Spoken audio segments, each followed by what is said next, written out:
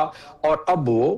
کیونکہ باقی کام مکمل کر لی ہیں تو 14 پوائنٹس کا یہ نیشنل ایکشن پلان جو رہ گیا ہے، اس کو جو اس میں لکھا ہوا ہے اس کے مطابق، اس روڈ میپ کے مطابق مسلسل اور متواتر طور پر ہمیں کام کرنا چاہیے، اور اس کی فنڈنگ، ہر نقطے کے لیے ایک فنڈنگ چاہیے، ہر اس پلاننگ میں جو نقطہ دیا ہوا ہے اس کو بھی۔ تو یہ اس کا امپلیمنٹیشن پارٹ تو اپنا انٹرنل ہو گیا، لیکن جو باقی دو ٹریک کی میں نے بات کی، اس میں ایک پبلک ڈپلومیسی آ گئی، جس میں میں نے ابھی ذکر کیا کہ کیا کیا کرنا چاہیے، اور ظاہر ہے جو ہم اس وقت اسکرین پر یہ باتیں کر رہے ہیں یہ بھی پبلک ڈپلومیسی میں آتی ہے، اور آپ کے جو انگلش چینل ہیں اس کے ذریعے بھی اس کو کافی دنیا سنتی ہے، اور مجھے فیڈ بیک بھی ملتا ہے پاکستان ٹیلی ویژن کے ذریعے۔ اچھا، اب آ جاتے ہیں آخری بات، جو کہ بہت ہی اہم بات ہے، کہ آپ نے پوچھا کہ اس کے ہاتھ کیوں نہیں روکے جاتے ہیں، خاص طور پہ جو لوگ اس میں انوالو ہیں، اور اس میں انڈیا سر فہرست ہے، اور اس کے پشت پر جس طرح آپ نے بیانیے میں بھی اپنے خود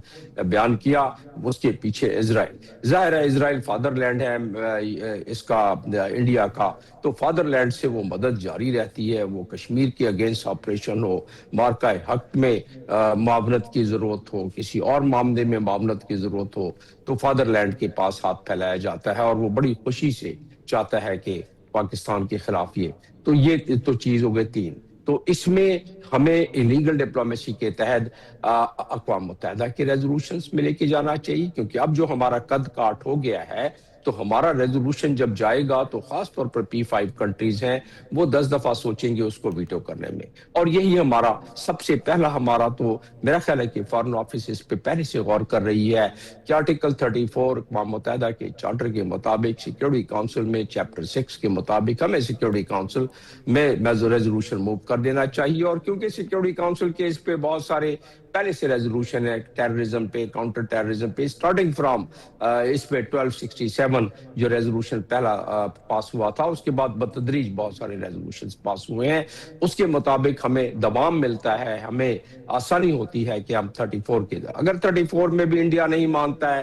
خاص طور پہ کیا وجہ ہے کہ راہ کے جو سب سے بلکی بجٹ ہے وہ ہے ہی اسی کام کے لیے کہ پاکستان کو ڈی اسٹیبلائز کیا جائے۔ یہ میں نہیں کہہ رہا، یہ انٹیلیجنس رپورٹ امریکہ کی آج سے 2 سال پہلے چھپی ہے، اس میں اس کا ذکر آ چکا ہے، لہٰذا دنیا کی دوسری انٹیلیجنس ایجنسیز بھی اس کو سمجھتی ہیں، اور جب یہ ہم جو ایویڈنس ہمارے پاس ہے اور جو ہم گفتگو کرتے رہتے ہیں، اس ایویڈنس کو لے جا کے ہم ٹیبل کرتے ہیں جب لیگل ڈپلومیسی کے تحت، تو بہت زیادہ زور پڑتا ہے، اور باقی جو دو ٹریک ڈپلومیسی میں نے ذکر کیا ہے اس کے تحت پھر اس میں چیزوں کا حل نکلتا ہے ایک ملٹی لیٹرل پریشر کے ذریعے کہ دنیا اقوام، اور پھر اس کا ایک جیو پولیٹیکل تناظر، آخری 10 سیکنڈ میں 15 سیکنڈ میں اس کا تذکرہ کرتا چلوں کہ جیو پولیٹیکل تناظر اس کا یہ ہے کہ دنیا جب ایک طاقت سے دوسری سمت میں طاقت کھسکنا اس کی مٹھی سے شروع ہوتی ہے، تو وہ طاقت اس معاملے میں اپنے کوشش کرتی ہے کہ کوورٹ طریقے سے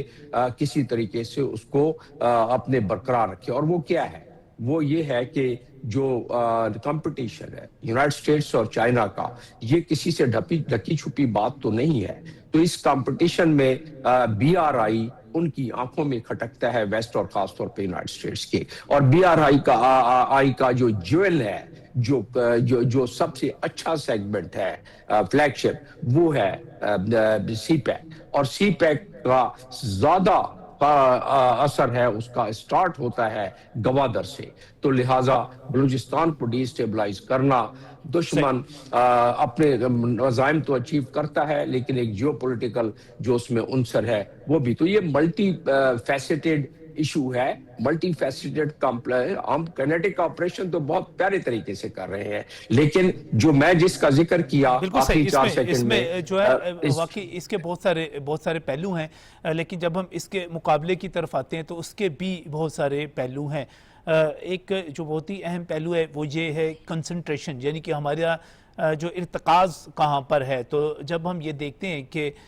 پاکستان کی فوج ہو، پاکستان کی حکومت ہو، پاکستان کے سیاسی ادارے ہوں، وہ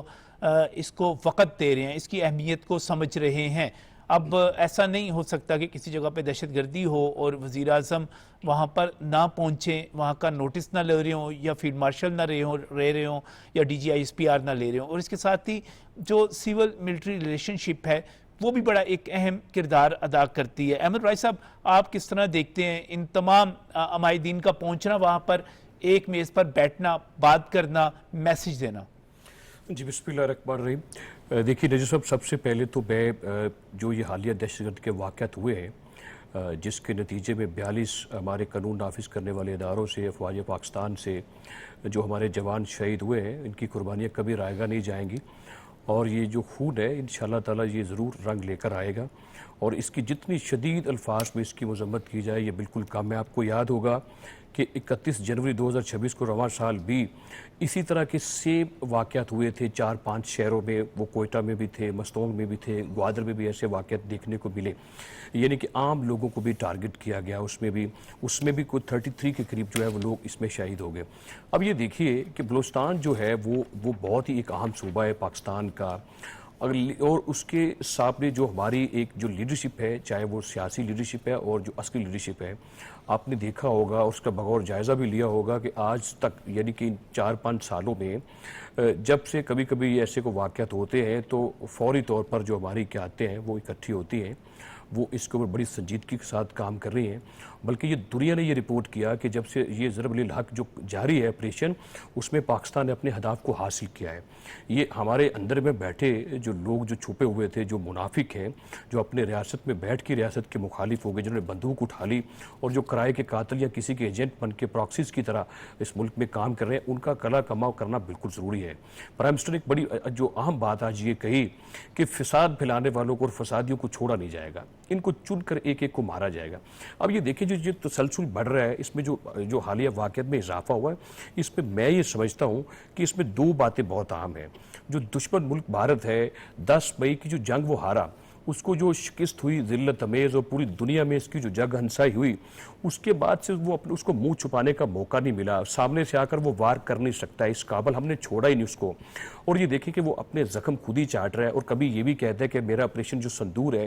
وہ جاری ہے. وہ ایسے ہی جاری ہے کہ وہ یعنی کہ اپنی پراکسیز کے ذریعے تھے، ان کرائے کے لوگوں کے ذریعے تھے وہ کام لینا چاہتا ہے. اس نے اس چیز میں وہ شدت لے کر آیا. اور دوسرے نمبر پر میں یہ سمجھتا ہوں بھارت یہ دیکھتا ہے کہ سفارتی طور پر پاکستان جو ہے وہ پوری دنیا کے سامنے نکھر کر آیا ہے.